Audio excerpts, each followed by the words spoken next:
사랑하는 동역자 여러분, 여러분을 오늘 이 아침에 다시 만나게 돼서 참으로 기쁘고 감사하게 생각합니다. 우리가 안타까운 심정을 금할 수 없는 것은 우리 장공모 회원들 가운데서 환우들이 늘어나서 이것이 정말 하나님의 경륜에 의한 일이기도 하지만 사탄의 공격에 의한 일인 것도 사실이다. 그래서 여러분들이 질병을 바라볼 때 두 가지 시각이 있어야 됩니다. 하나는 하나님 경륜 아래 일어난 일, 이걸 다른 말로 하나님의 허락이라고 합니다. 하나님이 허락하신 일. 두 번째는 사탄이 공격한 일. 이제 그 양면 측면에서 여러분들이 그것이 주는 메시지를 각자가 고찰해야 합니다. 그 성경에 대해서 두 가지 입장이 있습니다. 인생에서 어떤 일들은 그냥 일어나는 것이다. 그럴 때 그리스도인이 자신이 갖고 있는 말씀의 바탕 속에서 그때그때 잘 대처하면 될 뿐이다. 이렇게 해석하는 학파가 있습니다. 이게 첫 번째 해석이고요. 두 번째 해석은 하나님께서 모든 일에 대해서 주재권을 행사하시기 때문에 세상 만사, 인간 각 사람에게 일어나는 만사에는 하나님이 주시는 메시지가 있다. 이게 이제 두 번째 입장이고요.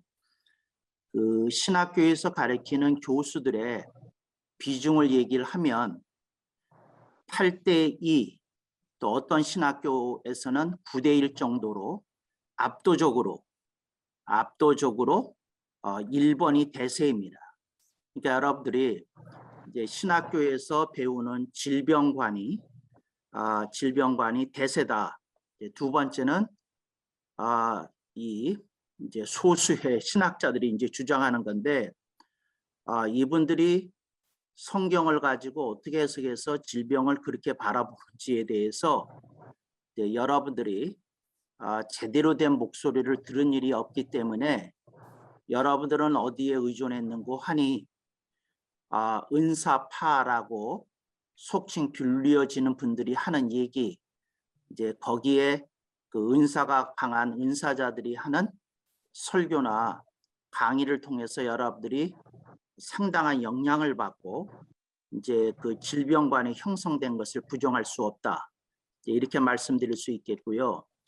또 여기에 나아가 이제 오순절주의에서 이걸 한국에서는 이제 순복음주의라고 그러는데 신학적인 이름은 오순절주의가 맞습니다. 이제 오순절주의 내지 오순절 운동의 영향으로 하나님이 우리 그리스도인을 축복하시는데 질병은 당연히 쫓겨나가야 되는 거고 없어야 되는 거고 이제 그런 관점에서 이제 해석하는 것도 있습니다.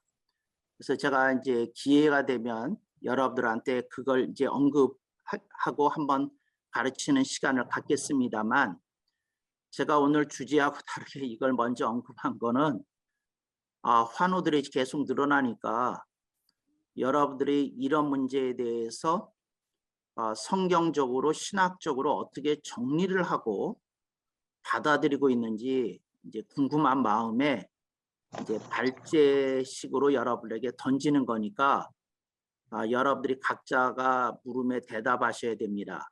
질병에 그 코로나19에 걸렸든 안 걸렸든 상관없이 나는 질병이라는 것을 어떻게 바라보고 있나 그걸 이제 여러분들이 정립하고 그다음에 이게 과연 성경 전체의 가르침과 합치하는 건가 여러분들이 점검하고 또 거기에 관련된 질문들을 이렇게 쭉 써 있고 이제 이렇게 해야 되거든요. 근데 여러분들이 인생에서 수많은 일을 겪는데 의문도 생기지 않고 질문도 만들어내지 않고 그냥 겪고 지나가는 일만 있으니 이건 참 안타까운 일이다 이렇게 생각할 수 있습니다. 기도 학파가 있어요. 기도 학파들은 문제가 생기면 기도해서 이겨냅니다. 그런데 이 기도 학파의 문제점이 뭐냐면 제가 기도 학파의 문제점이라고 얘기했을 때에는 기도하는 사람들이 문제가 있다는 말이 결코 아니고, 기도 학파의 문제점은 뭐냐면 기도를 통해서 문제를 타개하고 승리하는 것까지는 좋은데, 그 문제를 왜 하나님이 허락하셨는지, 또 그 문제, 질병을 통해서 하나님이 주시려는 메시지는 무엇이었는지에 대한 부분을 간과한다는 거예요. 그래서 이겨내고 지나가는 일이지 그 속에 어떤 하나님의 메시지가 있을 거라는 생각까지는 안 하고, 또 그런 메시지를 들었다고 간증하는 얘기도 제가 별로 들어본 일이 없는 것 같아요. 그러니까 승리를 전제로 이겨낸 사람이 하나님이 나를 크게 되게 하기 위해서 이렇게 하신 거예요 하는 그 흔한 유 말고, 메시지 속에 숨겨져 있는 각각의 일들이 무엇인지 여러분들이 좀 생각해 볼 수 있길 바랍니다. 저는 학문적으로 두 번째 입장에 속해 있어요. 소수파지요. 그러니까 저는 세상 만사, 인간 만사에는 메시지가 있다, 이제 그렇게 믿고 가르치는 사람이지요. 네, 여러분들은 어떤 것인지 이렇게 좀 생각해 보고 이제 이렇습니다. 이게 유다교가 기독교보다 훌륭한 전통을 갖고 있어요. 예를 들어서 유다교를 신봉하는 사람들이 자기 인생에서 어떤 문제들이 생겨요. 그러면 랍비를 찾아갑니다. 랍비요, 내가 이런 뜻하지 않은 질병에 걸렸습니다. 이게 하나님의 징계입니까? 아니면 하나님이 나한테 하시고 싶은 메시지가 있습니까? 아니면 내 인생에서 내가 간과하고 있는 게 무엇이 있습니까? 랍비요, 말씀으로 저를 지도해 주십시오 하고 랍비에게 갑니다. 이게 이제 문제는 뭐냐면 자기가 부딪히는 문제를 붙들고 랍비한테 간다는 것이고, 랍비는 그거를 들고 고민을 하다가 자기가 안 되면 그 랍비가 자기가 스승으로 여기는 랍비에게 찾아갑니다. 그러면 또 그 랍비는 그걸 해결해 주면 좋은데, 만약에 안 되는 경우는 또 자기 위에 있는 랍비를 찾아갑니다. 이런 학문적인 전통이 쭉 있어요. 그래서 여러분들이 이거 좀 심각하게 생각해 봐야 될 일인데, 목사들은 그 왕처럼 살아요. 그러니까 자기가 해석의 정점에서 살아요. 그러니까 자기가 어떤 문제가 생겼을 때에 자기가 겸손히 머리 숙이고 가서 물어볼 사람을 갖고 있지 않다는 거예요. 그러니까 책을 들여다보고 좀 기도하고 그러지. 근데 그런 전통이 없는 기독교가 오늘 이렇게 정작 인생에 부딪히는 현실에 대해서는 제대로 해석을 못하고, 그런 해석이 무너져 있다 보니까 국가가 이념적으로 분열이 되는데도 제대로 된 치유책을 내놓는 대형 교회가 없어요. 없어. 왜냐하면 그 교회 자체도 드러나지 않을 뿐이지 이미 이념적으로 내부적으로는 이쪽에 속한 사람, 저쪽에 속한 사람 갈라져 있어요. 그래서 그냥 그 소강 상태를 유지하는 것이 목회의 유익이라고 판단해서 하는 거지, 이걸 성경적으로 내가 지도해야 되겠다는 생각은 엉강심심, 감히 그런 마음을 내지 못한다.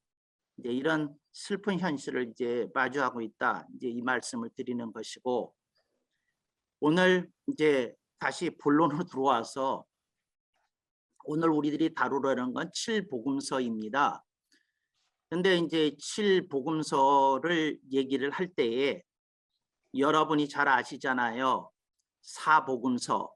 그러니까 마태, 마가, 누가, 요한 4복음서를 우리가 알잖아요. 그런데 느닷없이 7복음서가 무슨 얘기냐? 근데 먼저 4복음서에 대해서 말씀을 드려야 되겠어요. 4복음서는 신학 용어입니다. 그러니까 4복음서라고 불러요. 이렇게 부르지 않습니다. 4대 복음서라고 부르지 않습니다. 그냥 사복음서, 이제 이렇다는 거 여러분들이 기억하시면 좋겠고요.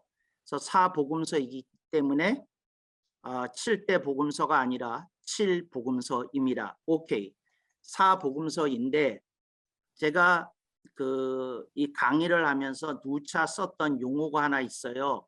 그 용어가 뭐였느냐면 성경 해석의 수익권이라는 용어를 사용했어요.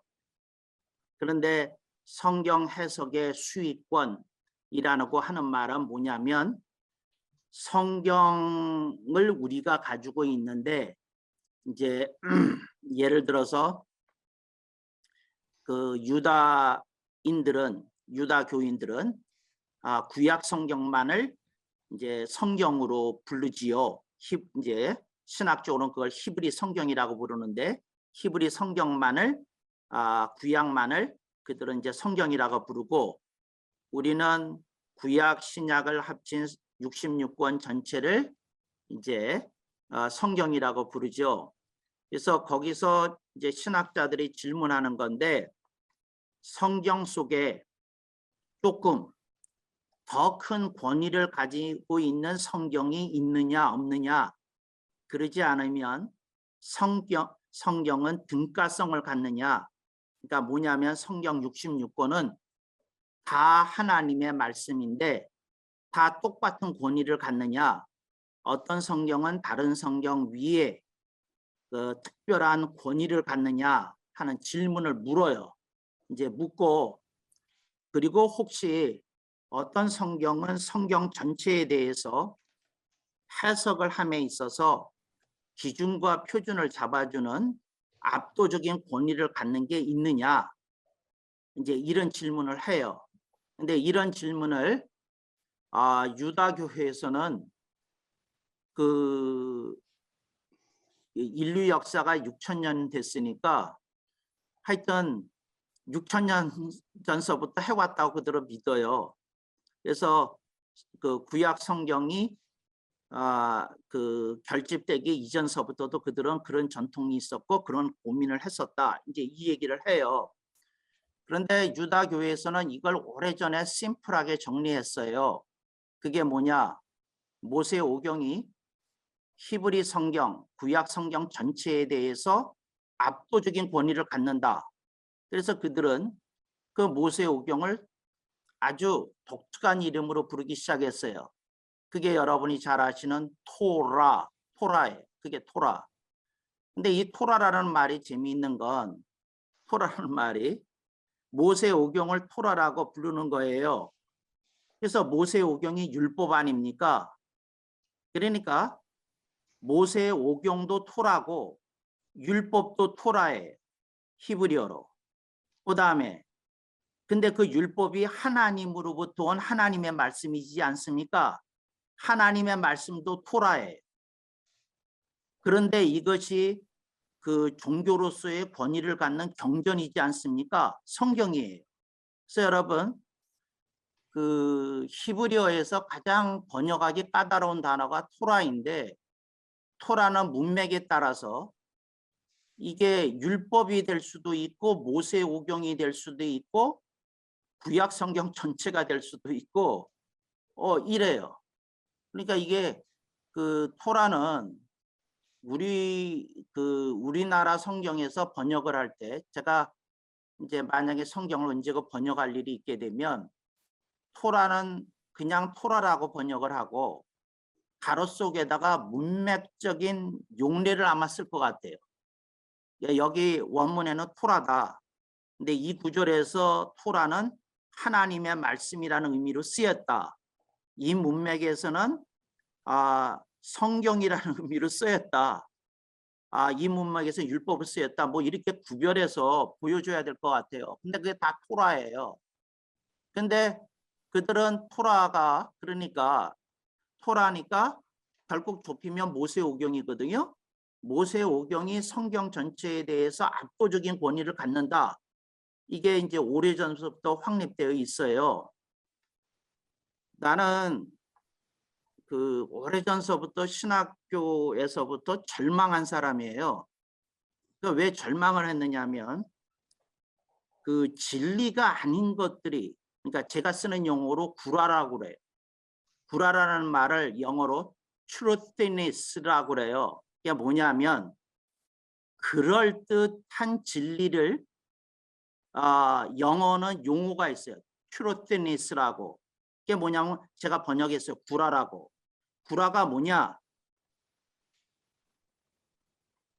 진리를 포함하고 있는데 그 속에 오류가 담겨져 있어. 그게 구라예요. 구라는 허위가 아니야.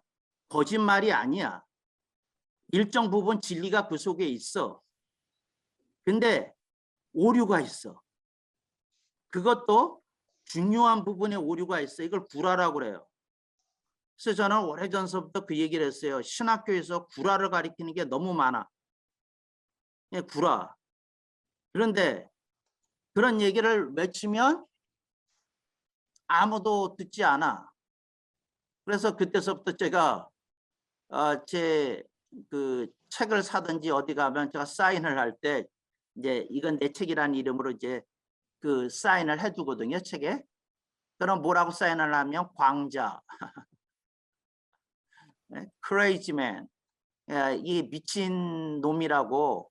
그리고 이렇게 제가 이렇게 써놓고 그랬어요. 왜 써놓고 그랬느냐면 아무도 그 장성 교수와 같은 생각을 하는 사람이 이 세상에 없어. 다른 사람들이. 그런데 내가 이제 이런 질문을 한 거예요. 그 히브리인들은, 유다교인들은 성경 해석의 수익권을 토라, 모세오경에다 둡니다. 그렇다면 우리에게 성경 해석의 수익권이 로마서로부터 갈라디아서로부터 복음서로 가야 되지 않겠습니까? 하고 내가 오래전서부터 외쳤어. 근데 여러분들이 갖고 있는 구원론 전체는 복음서에 의한 게 아니야. 로마서와 갈라디아서에 의해서 신약을 해석하고 신약을 해석한 걸 토대로 구약 성경을 해석한 것이지. 이게 웃기는 거는 뭐가 웃기는 거냐면 성경 해석의 문제에 있어서만큼은 냉정히 객관적으로 들여다보면 예수님이 직접 하신 말씀보다 사도 바울이 바울 서신에 남긴 말씀이 훨씬 더 권위가 있어. 훨씬 더 권위가 있어. 성경 해석에 있어서. 그리고 여러분들 신학교에서 그렇게 오리엔테이션, 교육을 받아서 그렇게 깃들이 잡혀가지고 로마서와 갈라디아서가 없이 복음서 해석이 안 돼.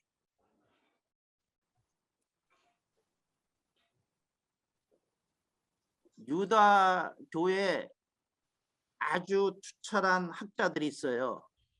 그들이 기독교를 보면서 낄낄대요. 그래서 뭐라고 낄낄대느냐면 기독교에서 가리키는 기독교는 예수님이 가리킨 기독교 일리가 없다. 그들이 그 얘기 했다니까. 나 아주 그 유명한 학자들하고 만나서 대화하는데. 근데 그 앞이가 나한테 그런 얘기를 했어요. 왜 그러냐? 그랬더니 하는 말이 우리에게는 토라가 있는데 너희들에게는 너희들이 구주로 믿는다는 예수가, 그들은 예수님이라고 안 그러죠. 예수라고 그러지. 예수가 남긴 복음서가 있는데 복음서에 의해서 성경을 보는 게 아니라 그 예수를 따르던 유다인 랍비 출신의 사울, 바울의 말을 더 신봉한다. 그 얘기를 한 거야. 근데 여러분들이 아니면 아니라고 얘기를 해요. 아니면 아니라고. 근데 그 얘기를 한 거예요. 그래서 내가 묻겠어요. 예수님의 말씀이 성경 전체를 해석하는 수익권을 당연히 가져야 됩니까? 그렇지 않으면 복음서 4권인데 66권 성경의 분지 4입니까? 66권 분지 4냐고. 여러분들이 그 양심적으로 얘기를 해봐. 그러니까 사복음서를 가지고 그 다른 바울 서신이 뭐니까 다 출연했다면 이게 압도적인 권위를 갖고 있어야 된다는 거거든요. 그래서 내가 뭐라고 그랬느냐 하면 신학교 때 조직신학자로서 사복음서는 성경 해석의 수익권을 가진다. 그랬더니 신학교에서 벌 때까지 일어나가지고 교수들이 연판장도 돌리고 그러면서 저 장송 교수는 교황의 수익권 비슷한 이상한 소리를 해가지고 신학계를 어지럽히고 있고 본교를 흔들고 있다고 뭐 그런 얘기를 했어요. 근데 여러분들이 잘 생각해봐. 내가 무슨 얘기를 한 건지. 나는 심플하게 이렇게 얘기한 거야. 예수님의 말씀이 신약 성경 전체를 해석하는 기준과 표준이 돼야 되지 않습니까? 그게 맞다면 바로 그걸 조직 신학적으로 뭐라 그러는고 하니 성경 해석의 수위권이라고 그러는 겁니다. 수위권이라는 말이 수위가 뭐냐면 으뜸 가는 자리란 뜻이에요. 으뜸 가는 권위를 갖는 것이 돼야 되지 않습니까? 그 얘기한 거야. 근데 이제 받아들여지지 않고 이제 계속 가는 거예요. 그래서 내가 한 번씩 약간 그 조소하듯이 이런 얘기 하잖아요. 목사 안수를 받은 사람들이 부목사를 하면서 꿈꾸는 건 담임 목사 당회장이 되는 거라고.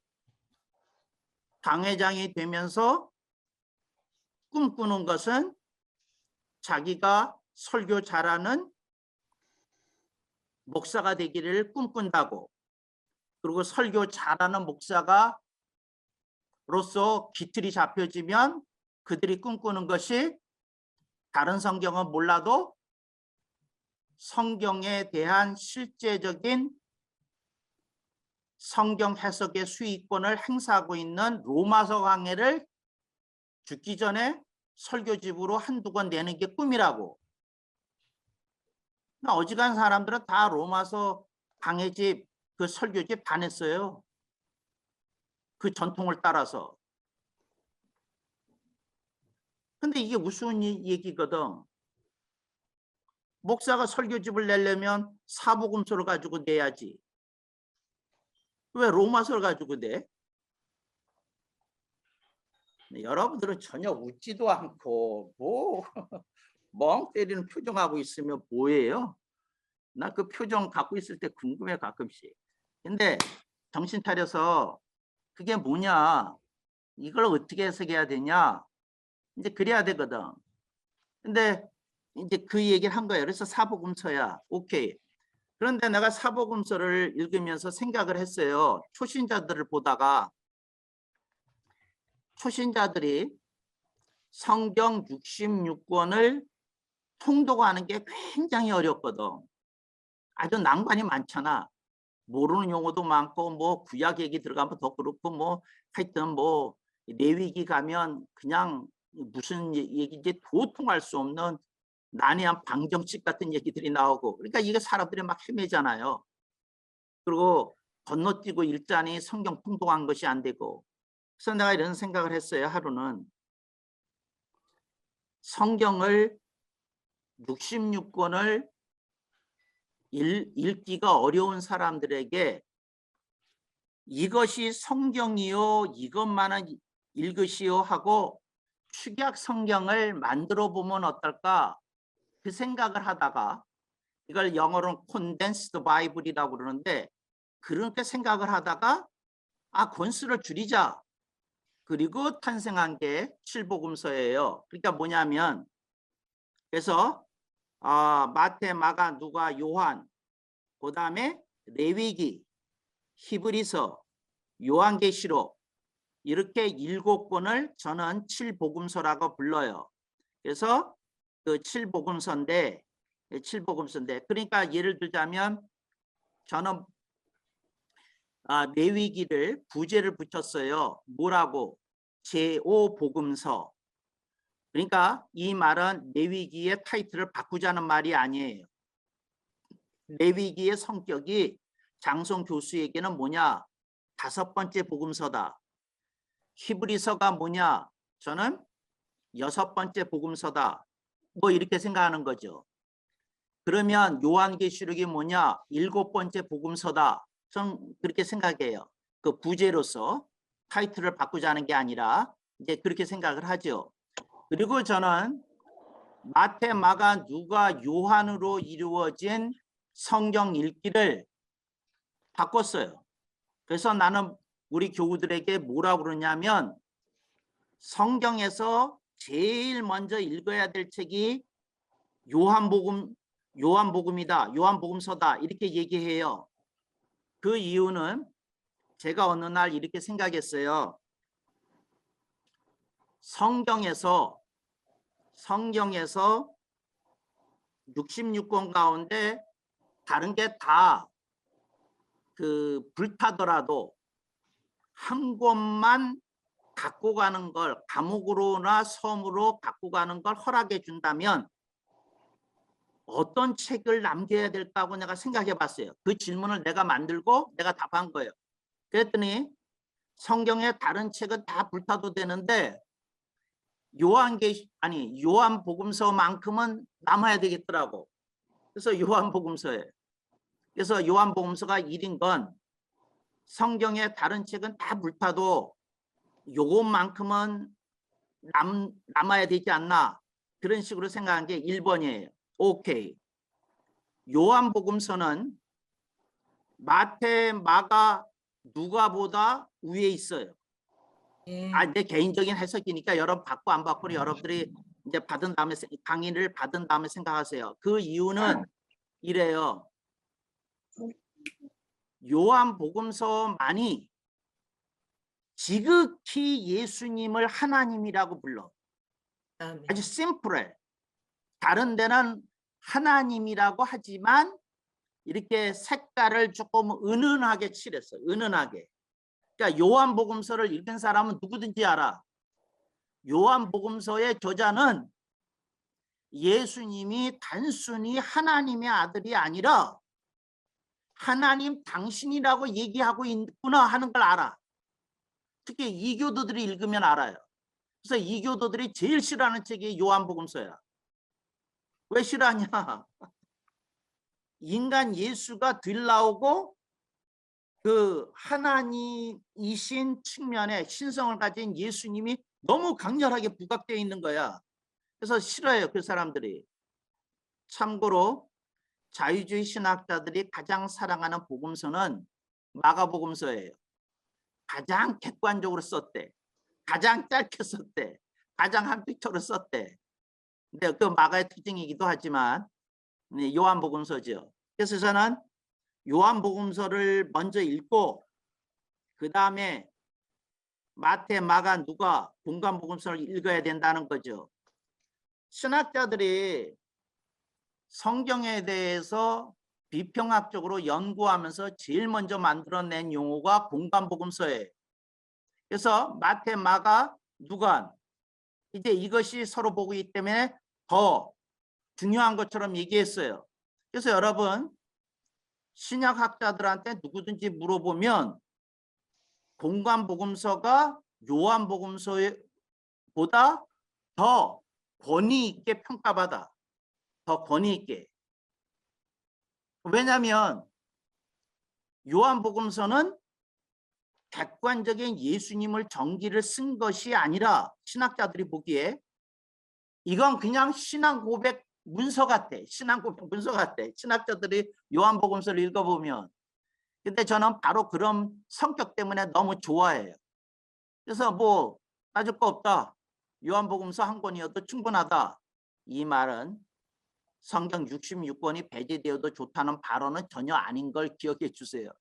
야, 그것만 읽고도 예수님 믿는데 전혀 지장이 없겠다. 그래서 마태 읽고 아니 요한복음서 읽고 마태 읽고 마가 읽고 누가 읽고 이 순서대로 나가는 것이 이제 합당해요. 공간복음서는 정말 공간복음서 중에는 마태복음서가 가장 조직적으로 쓰여져 있어요. 체계적으로 쓰여 있어요. 훌륭해요. 그 다음에 객관적으로 쓴 마가가 오고, 그 다음에 이제 역사 의식을 가지고 쓴 누가가 오고, 그래서 여러분들이 사복음서 하는데 레위기에 대해서 얘기를 하겠어요. 레위기를 복음적으로 해석이 되어야 복음서를 가지고 복음서의 세계가 열려요. 그러니까 레위기가 어렵고 부담스럽고 하신 분들은 내가 감히 얘기해요. 그대는 복음서의 세계가 아직 열리지 않은 분이십니다. 그러니까 레위기 강해가 안 되는 분은 복음서가 충분히 열려지지 않은 분이야. 그리고 복음서가 충분히 열리지 않은 분은 예수님에 대해서 껍데기만 아는 분이야. 예수님의 진짜 맛을 알려면 그 복음서에 의해서 레위기가 해석이 되어져야 돼. 복음서에 의해서 레위기가. 주여 또 웃어서. 그래야 돼요.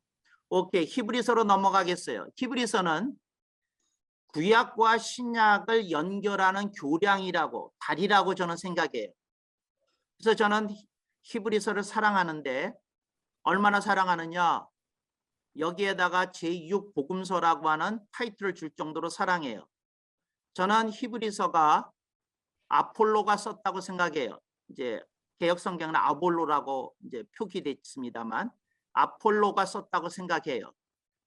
그리고 그가 가장 여러 가지 신학적인 정황을 봤을 때 뭐 거의 저는 90% 이상 확신을 가져요. 아폴로가 썼다고. 그렇지만 다른 뭐 저자가 다른 사람이라고 부른다고 해서 이것이 뭐 권위가 조금이라도 달라지는 건 아니니까 그건 여러분들이 자유 선택을 하시고 아폴로가 썼다. 제 개인적인 소신이다. 예, 학자적 판단이다. 이렇게 이해하시면 좋겠고요. 그리고 이제 요한계시록 이제로 넘어가서 이렇게 그 완결을 짓게 되는 거죠. 근데 요한계시록을 통해서 하나님이 보여주시는 게 있어요. 근데 요한계시록을 한마디로 말하면 뭐냐면 하나님의 경륜이에요. 하나님이 우주와 역사 자체를 완전히 하나님의 주권 아래에 두고 통치하고 계시다는 걸 보여주는 책이 요한계시록이에요. 그래서 요한계시록의 주제가 뭡니까? 하나님의 경륜이라고. 또 뭐 다른 표현으로 하면 하나님의 주권이라고 말할 수도 있겠습니다만, 근데 주권이 구체적으로 이렇게 나타나는 게 이제 경륜이니까 이제 그렇다. 이제 그 하나님의 그 우주에 대한 계획을 보여주시는 것이다. 그래서 이제 이 7대 복음서를 여러분들에게 이제 제시하는 거고. 그래서 교인들 보고 이래요. 성경 일독을 못하더라도 1년에 한 번씩은 7복음서를 일독해야 된다. 특히 재직들은 이걸 해야 된다. 그리고 저희 교회에서는 적극적으로 권장하고 있죠. 새누리교회에서는. 그러니까 이걸 7복음서라고 부른다. 오케이. 그러면 요한계시록에 대해서 제7복음서라고 그랬지 않습니까? 그랬지요. 그랬는데 그 요한계시록을 복음서라고 구태여 이렇게 말씀하신 또 다른 측면의 설명이 있습니까? 뭐 설명 밤새도 모자라는데 이런 측면이 있어요. 뭐냐면 사복음서를 통해서 예수님이 재림하신다고 말씀하셨고, 그 말씀하신 예수님이 재림하시기 전후하여 무슨 일이 벌어질 것이며, 그 예수님이 재림하셔서 역사의 심판을 어떻게 할지에 대한 내용이 계시록에 요한계시록에 다 기록되어 있으며, 또 그 심판 이후에 어떻게 전개될 것인지에 대한 청사진이 요한계시록에 있기 때문에 그 복음서는 예수님의 초림이라고 한다면 그 요한계시록은 예수님의 재림이기 때문에 처음과 끝이 되는 게 맞다. 네, 이렇게 생각을 하고 이렇게 이제 표기를 한 것이지요. 이제 이걸 이제 여러분들이 이해하면 좋을 것 같아요. 오케이. 바울 서신을 다른 말로 바울 문학이라고 그래요. 그다음에 그 사도 요한이 쓴 요한복음서, 그다음에 요한 1서, 2서, 3서, 요한계시록, 이 5문헌을 요한문학이라고 그래요. 그런데 요한문학 중에서 2권이 장성 교수가 뽑은 그 7복음서 안에 2권이나 포함이 되어 있어요. 이걸 뒤집어서 얘기하면 이래요. 여러분 미안해요. 사도 요한이 냉정하게 객관적으로 보면 사도 바울보다 위대한 신학자야. 위대한 신학자야. 근데 이 사람은 신학자 취급도 못 받아. 목회자들에게서. 사도 바울만 유일무이하신 위대한 신학자야. 그건 여러분들의 평가고 제 평가는 다르니까 그래요. 그래서 그 7복음서에 2권이나 포함시킨 사도 요한이야말로 위대한 신학자다. 이 사람 정말 예수님의 초림과 재림을 명명백백하게 보고 있었다. 이제 그런 그 말은 사도 바울은 예수님의 초림과 재림을 명명백백하게 보지 못했다는 말이 아니라 그 누구도 사도 요한이 본 비전을 사도 바울을 포함해서 본 일이 없어요. 그러니까 이분이 가장 명명백백하게 봤다고 하는 게 맞지요. 그러니까 여러분들이 이 7복음서를 제안한 이유이지요. 그러면서 이 7권을 여러분들이 이제 연구를 잘 하시는데 그 내가 특별히 그 히브리서에 대해서 말하고 싶은 건 제가 이렇게 이제 그 성격 규정을 했잖아요. 히브리서를 구약과 신약을 이어주는 교량 역할을 하는 것이라고. 그래서 사도 바울이 아폴로에 대해서 학문에 능한 자라고 그랬거든요. 이제 그 말은 이걸 두고 말한 거죠.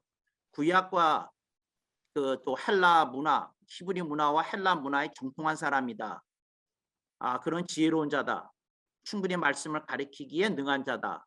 이제 이런 표현, 이런 것들이 이제 그 속에 내포되어 있는 거죠. 근데 그래서 그 히브리서를 읽어보면 구약과 신약을 연결하는 열쇠 같아요. 읽어보면 마음이 시원해져. 그래서 구약을 읽다가 제가 이제 성경 통독하다가 구약을 말라기서에서 이제 일독하잖아요. 그러면 그 일단 먼저 히브리서를 한번 가요. 저는 히브리서 가서 한번 읽고 다시 이제 요한복음서 이제 이런 식으로 읽죠. 저는 66권을 배열이 달라요. 제가 한 배열이 다르고 제 읽는 순서가 달라요. 이제 그 다른데 그러지만 66권을 읽지요. 여러분들이 이걸 읽으면서 이렇게 하면 좋겠다. 이제 이래요.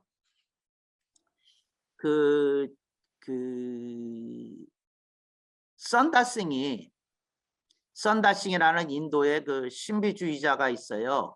근데 이분은 신비주의를 가리킨 게 아니라 사람들이 하도 신비한 체험을 많이 하고 그걸 사람들과 공유했기 때문에 신비주의자 그 선다싱이라고 그래요. 근데 그 선다싱이 그 이렇게 천국을 이렇게 체험하고 그걸 나눈 대목 가운데 그 대목이 있어요. 뭐냐면 천국에서 성경을 읽는다는 거. 천국에서 성경을 읽는다는 것. 두 번째, 갓 죽어서 천국에 온 사람들이 무슨 질문을 하면 성경으로 대답하는 거. 그게 나와. 그러니까 무슨 질문을 하면 성경에 어디에 이러이러한 말씀이 있었지 아니하냐고 천사들이 얘기를 한다는 거야. 그런 대목이 있어요. 그래서 여러분들이 그 죽으면 성경의 유효성이 끝날 것 같죠? 어림도 없어. 여러분 중에 어떤 이는 천국에 가서 천사들한테 개망신 당할 수 있어. 성경을 제대로 안 읽어서, 몰라서, 그 해석을 못해서 그래요. 근데 천사들이 어떤 질문에 대해서 성경을 해석하는 걸 듣는 순간 깨달음이 와. 아, 그게 그런 뜻이었는데 난 내내 몰랐네. 그런데 하여튼 그 성경이 갖는 그 권위가 있다, 그 의미가 있다. 이제 이렇게 생각을 하면 좋겠고요. 그리고 저는 히브리 성경에 대하여 토라가 성경 해석의 수익권을 갖는 걸 긍정적으로 봐요. 그렇지만 저는 이렇게 말을 해요. 성경 전체에 대한 성경 해석의 수익권은 사복음서에 있다고. 장성 교수가 읽으라고 하는 7복음서에 있지 않고 사복음서에 있다고. 7복음서는 성경 전체의 맥락을 잡기 어렵고 그 66권 전체를 처음에 읽으려고 할 때 어려움을 겪고 있고 성경의 메시지가 무언지 클리어하게 잡기 어려운 사람들이나 또 성경의 맥락을 잡기 위해서 먼저 공부해야 될 7권을 설교자나 목회자들에게 제시하기 위한 제 장치이지요. 그러니까 7복음서가 성경 해석의 수익권을 가져야 된다? 아니에요. 사복음서가 성경 해석의 수익권을 가져야 된다. 신약 성경에 대해서만 아니요. 구약 신약을 포함해서 성경 전체는 예수님의 인생과 예수님의 사역과 예수님의 말씀이 담겨져 있는 사복음서를 가지고 이걸 기준과 표준으로 삼아서 성경 전체를 해석해야 된다. 이제 이렇게 생각하는 입장이지요. 입장이고, 그 다음에 로마서와 갈라디아서보다는 레위기와 히브리서가 더 권위가 있어야 된다. 더 위에 있어야 된다. 이제 이렇게 생각하는 입장이라는 거죠. 그래서 여러분들이 갖고 있는 신학은 나쁜 말이 아니니까 오해하지 마시고 로갈 신학이야. 로갈 신학. 로마서 갈라디아 신학이야. 여러분이 갖고 있는 신학은 로갈 신학. 로갈에 심취해가지고 어긋나가지고 노가리가 나왔는지는 몰라. 그런데 하여튼 로갈 신학이야. 웃지도 않네. 사람들이. 웃지도 않아.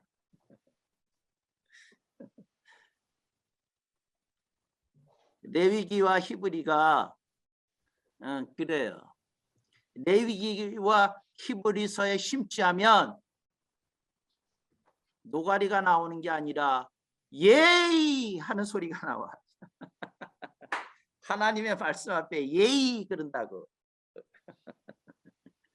근데 여러분들이 그걸 잘 생각해 가지고 칠복음서를 해야 된다는 거죠. 그리고 내가 미친 소리 하는 광자 아니에요. 그 광자가 한 소리 더 할게. 여러분들이 신대원에서 배운 기틀을 가지고 평생 설교하고 목회해 왔다면, 그리고 내가 아는 그 신대원 그 과정이라면 여러분이 알고 있는 예수님은 껍데기야. 미안해요. 그렇다면 신대원 이후에 여러분에게 성령님이 강권적으로 개입하셔서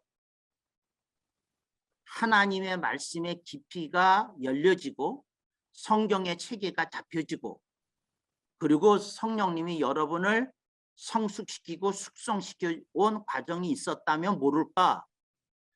거기에 갇혀 있으면 껍데기야. 물론 껍데기도 굉장히 훌륭한 껍데기지만 돼지 껍데기가 얼마나 맛있는 줄 알아요? 근데 하여튼 그래. 그런데 그거 아니야. 그거 아니야. 그리고 여러분이 성경 해석의 힘이 어디서 나오는지를 거꾸로 생각을 해봐. 예수님 말씀 가지고 사도 바울의 말씀을 해석해야 되겠어. 그렇잖아. 사도 바울의 말씀을 가지고 예수님을 해석해야 되겠어. 여러분들이 양심적으로 이렇게 생각을 해봐. 그래서 껍데기라고 그런 거야.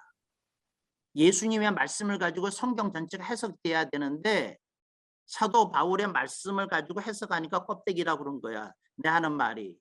저는 그런 일 없는데요. 그럼 당신은 굉장히 예외적인 사람이야. 특별한 사람이고. 근데 내가 아는 한 그래. 근데 이걸 내가 오래전서부터 외쳤어. 근데 아무도 내 말 안 들어. 그래서 그때 사람들이 했던, 근데 내 동료 교수가 했던 유명한 말이 있어. 뭐라 그랬느냐 하면, 마틴 루터도 로마서를 읽다가 회심했다. 칼 발트도 로마서 읽다가 회심했다. 요한 웨슬리도 로마서 읽다가 회심했다. 당신이 이 위대한 신학자들보다 잘난 사람이야?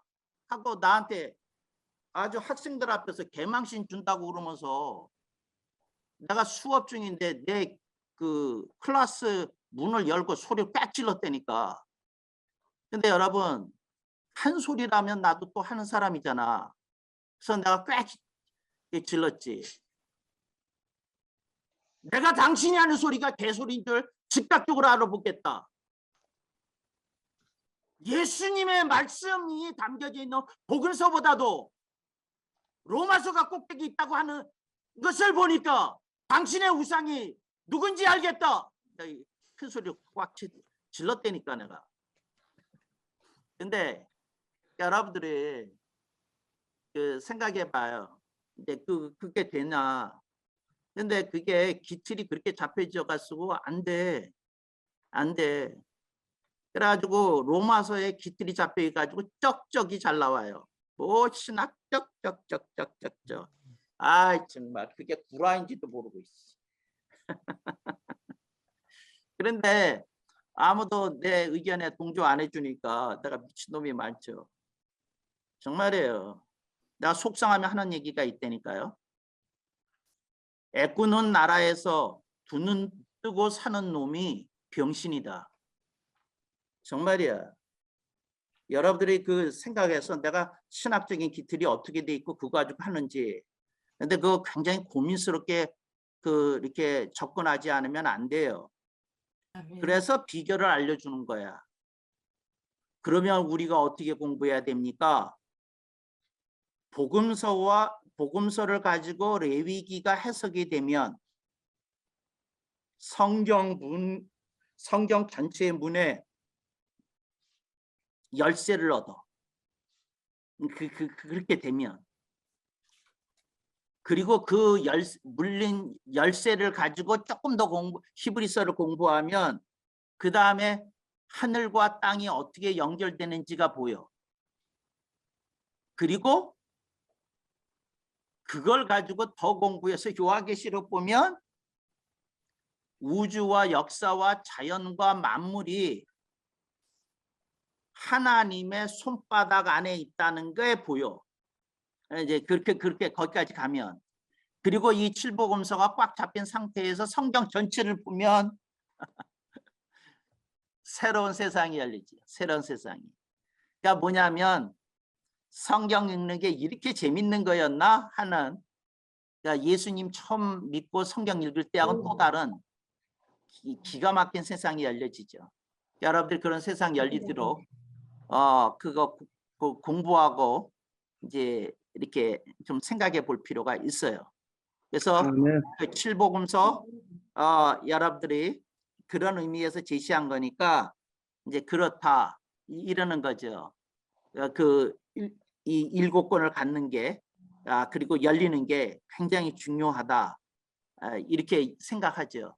그러니까 여러분들이 그걸 이 칠복음서 여러분들이 가슴에 새기고 그리고 읽고 묵상하고 그리고 여러분들이 이 7권의 좋은 주석을 가지고 주석과 병행해서 한번 읽어보시도록 그 얘기를 하고 이제 그리고 여러분들이 공부하면 얼마나 좋을까 그래서 그 생각이 드네요.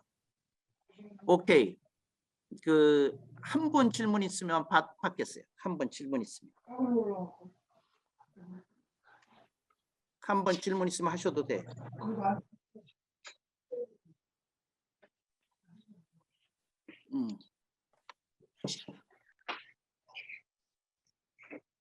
목사님 이거 질문해도 되는지 모르겠습니다.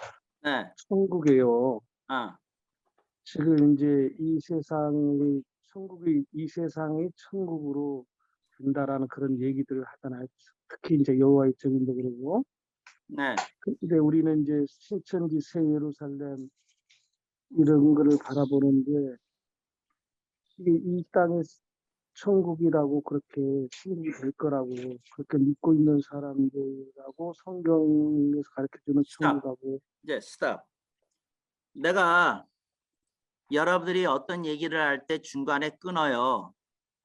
이제 끊었을 때 여러분이 날 신뢰해 주면 좋겠어요. 끊으시는 이유가 있을 거다. 아, 그리고 그 여러분이 마음 편안하셔도 돼요.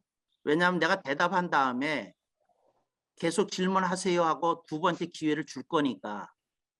그러니까 그거 안심하셔도 되는데 스탑한 건 뭐냐면 요한계시록에 분명히 그렇게 돼 있어요. 새하늘과 새 땅이 내려온다고. 뭐라고요? 새하늘과 새 땅이 내려와.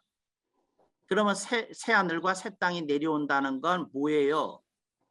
이 땅은 사라진다는 뜻이야. 이 땅은 사라진다는 뜻이야. 성경 제대로 읽어. 그게 뭐냐면 대체된다는 말이야. 대체. 이 세상이 변화되거나 변혁된다는 거 가리키거나 설교하는 사람들은 다 종아리 맞아야 돼. 종아리. 세상이 대체된다고 세상이. 아멘. 우주가 대체된다고 우주가 대체된다고. 아멘. 새하늘과 새 땅이야. 그래서 새자가 두 번이나 붙었어. 새 하늘, 새 땅. 이거보다 더 어떻게 설명해? 지금 있는 세상이 하늘나라 된다. 인간이 만들어낸 망상이야. 망상. 세상은 너무 오염돼서요. 이거는 파괴되어져야 돼. 근데 하나님은 그냥 파괴하시면 사라질 뿐이니까 대체하시는 거야. 그래서 새하늘과 새 땅이 내려와. 왜 내려온다는 표현을 썼느냐면 하나님의 보좌로부터 내려오는 거니까. 하나님 보좌의 명으로 내려오는 거니까. 아멘. 대체야 대체. replace. 대체야 대체. 그러니까 여러분들이 목사님. 그런 얘기하는 건데 분명히 성경 얘기하고 꿈깨. 그리고 얘기하세요. 그래 당신은 이 세상을 고쳐서 써. 난 새 세상 받을 거야. 그러세요. 당신과 나는 아멘. 다른 데 갈 테니까 우리 서로 만날 일 없겠네. 그러세요. 만날 일 없어. 그 사람 그런 세상이 있는지 모르죠. 저쪽 동네 가라 그래. 주여. 목사님 그러면 저기 연결되는 것 같은데 제가 세상에 파묻혀 살다가 이제 하나님의 부름을 확실히 받고 신학교 가기로 결단하니까 세상이 바뀌는 거예요. 세상은 똑같이 있는데 확 바뀌는 거예요. 이런 건 어떻게 됩니까? 그걸 보고 뭐라 그러냐면 하늘 소속에 따른 변화라고 그래.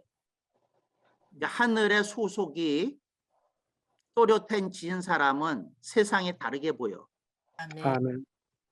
그리고 하늘 소속이 분명해진 사람은 땅 소속의 사람들과 다르게 살아. 아멘. 그런데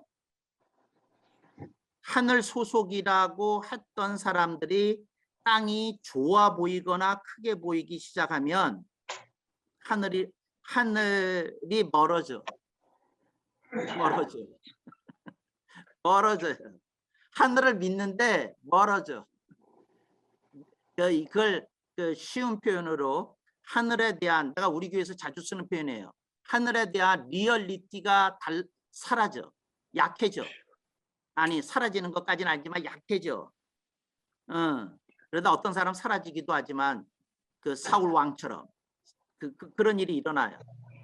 그러니까 그 하늘의 리얼리티가 있어야 돼. 하늘의 리얼리티를 안고 살면요, 굉장히 흐뭇해. 목사님 하나 더요. 네. 우리가 이제 사람이 죽거나 또는 잠깐 의식을 잃거나 진짜로 죽어서 천국을 보는 경우들이 있잖아요. 간증을 듣고. 잠깐 그 스탑. 천국 잠깐 스탑. 내가 스탑 건 이유가 있어. 대한민국에서 대부분의 사람들이 말하는 천국은 가짜야. 아멘. 가짜야. 근데 목을 걸고 얘기할 수 가짜야. 그런 천국은 없어. 나 간증 테이프 여럿이 들었어. 책도 읽고. 가짜야. 그럼 그 사람들이 체험한 거 뭡니까? 꿈꾼 거야. 꿈꿨어. 예수님을 만나고 그러니까 천사 그 사람이 뭐 기절했다고 했다. 꿈꿨어. 그랬어. 그거 아니야. 이거 봐요. 아, 이걸 얘기하면 또 누가 조작할 텐데. 근데 하여튼 한 가지만 얘기해 줄게. 천국에서 가장 빛나는 장소가 어디겠어? 하나님의 보좌야. 근데 이 사람들은 하나님의 보좌를 본 일이 없이 천국을 얘기를 해.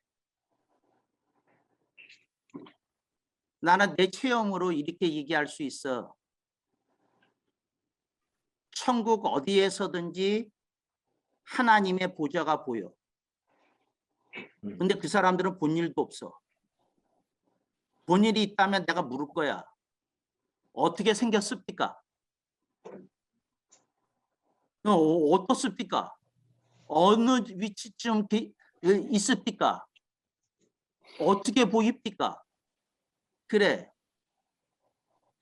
이거 봐요. 예수님을 만났대. 그러면 예수님이 만왕의 왕이시면 보좌에 계실 거 아니야. 근데 그 보좌는 본 일도 없어. 그러면 그 예수님은 어디 계셨던 거야? 근데 그 예수님이 본인을 영접하러 왔대. 개뿔. 여러분을 영접하러 안 와. 예수님이. 천사가 맞이하지. 여러분 천국에 들어가면 여러분이 거쳐야 될 프로세스가 엄청나. 여러분 예수님 그렇게 쉽게 못 만나. 이런 경우는 만나. 여러분이 예수 이름으로 복음을 증거하다 순교했어. 예수님이 순교자를 찾아오셔. 근데 당신이 세상을 즐기면서 목회하면서 어중간하게 살았는데 예수님이 보좌에서 맨발로 당신을 맞이하러 온다는 게 말이 돼?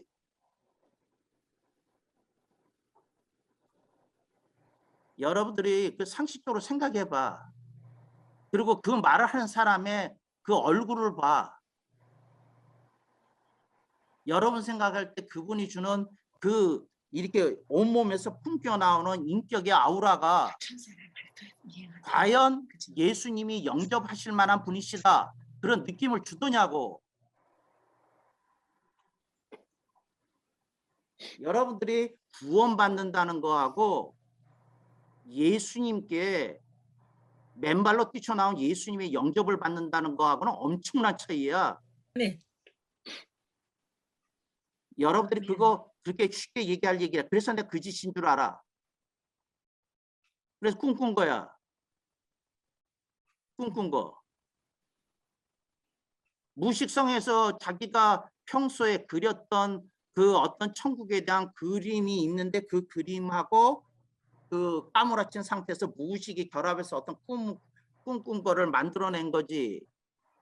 이래요. 임사체험이라는 것도 그래. 꿈이야 대부분이.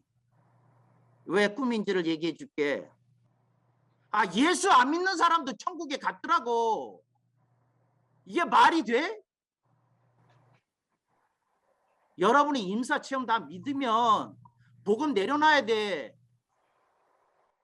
예수 안 믿던 사람도 천국 가서 다 갔다 왔어.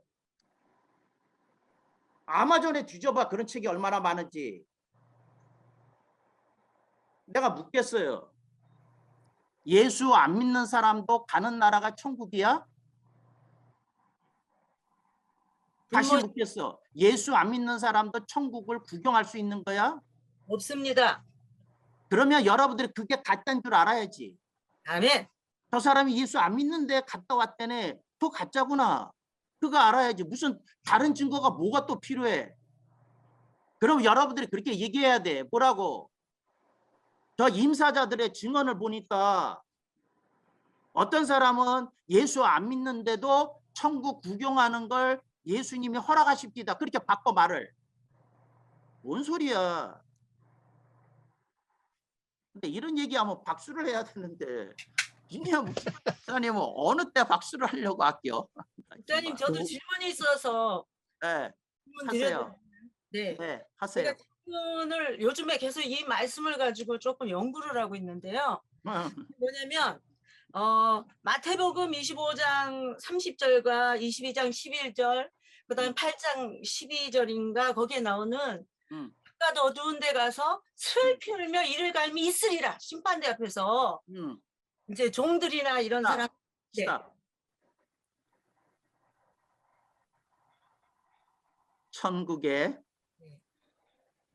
천국을 크게 둘로 나누면, 근데 이 말을 잘 들어, 크게 나누면 이라고 그랬어. 네. 그랬더니 그러니까 더 세분화돼. 크게 나누면 밝은 데와 어두운 데로 나누죠. 그런데 밝은 데와 어두운 데라는 말을 쓴 게 내가 쓴 용어가 아니고 예수님이 직접 쓴 용어야. 그랬는데 어두운 데에서도, 그런데 바깥 어두운 데라고 그래서 천국에 어두운 데가 있어. 네. 예수를 믿고 개떡같이 살았어. 당신은 어두운 데가 천국에. 미안해. 천국에 밝은 데가 따로 있어. 내가 어떤 사람을 보고 그 사람이 가짜인 줄 아는 거는 어두운 데 갈 사람인데 밝은 데를 다녀왔다고 뻥을 쳐. 그 짓이야. 간 일이 없어. 꿈꾼 거야. 본인이 지어내는 거야. 어두운 데가 있어. 뭐라고요? 어두운 데요. 어두운 데가 있어. 요즘에 예. 학적으로 학자들이 한 것을 제가 이제 계속 주석을 살펴봤는데요. 어떤 학자들은 그렇게 이제 주석을 하시는 분들도 계시더라고요. 그런데 어떤 분들은 천국이라는 것은 절대 어두운 것이 있을 수 없다. 그래서 그렇죠. 스탑. 그래서 내가 얘기했어. 이게 사도 바울의 말씀이 아니야. 예수님이 직접 하신 말씀이야. 그러니까 여러분이 예수님의 말을 부정하는 순간 당신은 바울 학파일 수는 있어. 당신은 신학자일 수는 있어. 그러나 성경을 성경대로 해석하는 사람이 아닐 수도 있어. 예수님이 말씀하셨어. 바깥 어두운 데로 간다고. 바깥 어두운 데로 가. 어떻게 하면 좋냐.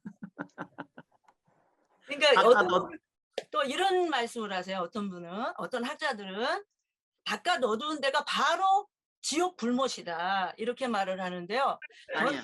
목사님의 말씀과 같은 생각을 가지고 계속 그거를 살펴봤어요. 지난주에 이제 목사님이 저기에서 제가 이제 설교를. 잠깐 스탑. 네. 지옥은 불과 관련이 있어요. 네. 바깥 어두운 데는 불이 아니야. 어두워. 네. 그래. 불과 어두운 그 데는 달라. 그런데 이게 상대적인 표현이야. 천국에 밝은 데가 있기 때문에 이게 어두운 데야. 네. 근데 이 어두운 데도 지옥에서 보면 굉장히 밝아. 아멘. 천국에서 보면, 지옥에서 보면 굉장히 밝아. 네. 천국에서 밝은 데서 보니까 그래.